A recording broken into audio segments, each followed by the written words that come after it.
Welcome to 5 Minute Bible, your daily guide for your daily reading. Today's April the 27th, and we'll be looking at 1 Chronicles 6. Now, yesterday we heard the voice of worship through the Psalms of Asaph, a man appointed by David to lead Israel in song and remembrance. Today we step behind that worship and see how it was actually structured. In 1 Chronicles 6, it focuses on the tribe of Levi, who are the priests and the musicians and the servants of the sanctuary. These are the men who stood between God and the people, shaping how Israel approached him in worship.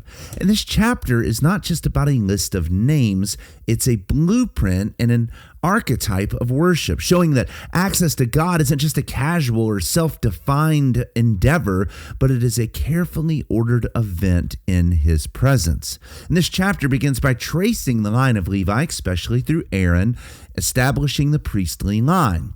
This shows that those who minister before the Lord are not self-appointed, but they are chosen and sustained by God across the generations. And from there, the genealogy connects the priesthood to Israel's history, moving from the tabernacle and then eventually to the temple, highlighting features like Zadok, reinforcing the continuity and legitimacy of the office. In case you're wondering, all Aaronic priests, all high priests are supposed to be from the line of Zadok if they are legitimate.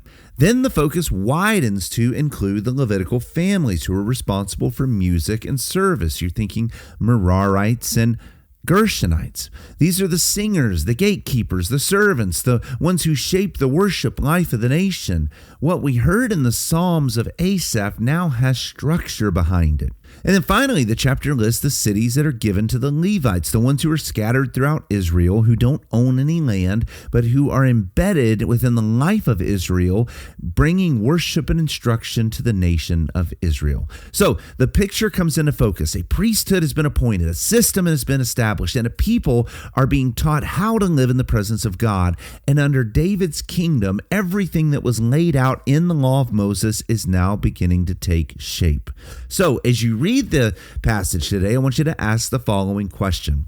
How does a holy God dwell among a sinful people without consuming them? Because that is the problem that this chapter is trying to solve. Because the tension at the heart of it is holiness and access. God isn't distant. He's dwelling among his people. But his people are also not holy as he is holy. And that creates a permanent problem. Sinful people cannot simply walk into the presence of God as they please without consequence. So God establishes a system. He appoints priests and he sets apart Levites and he assigns them roles and responsibilities and boundaries. And in that way, worship is structured because God is holy, and access is mediated because people are not. And at the same time, the Levites are sprinkled throughout the land so that the knowledge of God will not be locked away in one place, but it will be spread out into the life of the nation. So you have both realities happening simultaneously. God is near and God is dangerous. Worship is a privilege, but it's also regulated. And that presses into our lives as well, because the instinct of the human heart is to approach God on our own terms, to reshape or redefine worship into something that is comfortable, creative, or convenient. But this chapter reminds us that God defines how he is to be approached. True worship is not an invention, it is submission. And all of this is pointing directly to Jesus Christ. The entire Levitical system exists because access to God must be mediated through a mediator. But every priest in this chapter is temporary. Every sacrifice is repeated. Every role is partial because Christ must come as the true and final high priest who will end all of these sacrifices to become the perfect sacrifice, who will end the priesthood because he will become the perfect priest. He doesn't merely stand between God and his people. He brings the two together.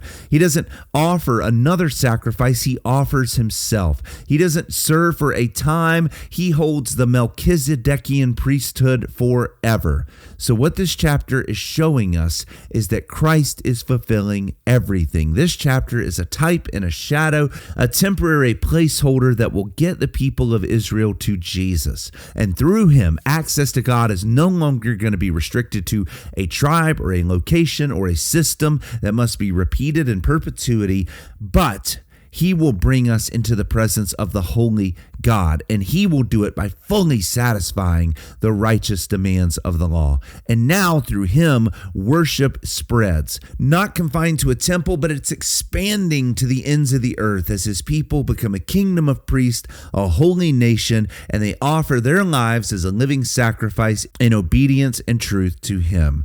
So as you read 1 Chronicles 6, watch how God builds a system that's going to allow his people to draw near to him without being destroyed. A system that is not permanent, but it is temporary and it is good. And then look tomorrow as we will continue to see how the identity of God's people is shaped even further. And with that, read your Bible carefully, devotionally, and joyfully, and may the Lord use his word to sanctify you completely, and we will continue our journey tomorrow. God bless you.